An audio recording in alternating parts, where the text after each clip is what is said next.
kaitorni koktwi tongnai rokno kaitole maya chanai rokno bihi kusai no kongkatani nakang mabot tongnani nanga subrayong nakagi wotsanga kairong mabot amjagdi hani aboni bagay lababay suri mabot tongnani nanga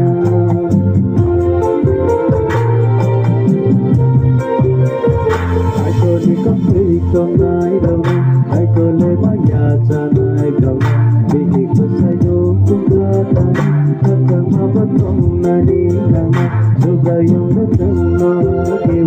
kairong mabot amjagdi hani aboni bagay lababay suri mabot tongnani nanga Sasni bagay magsahika O halong mo ibuta sa baita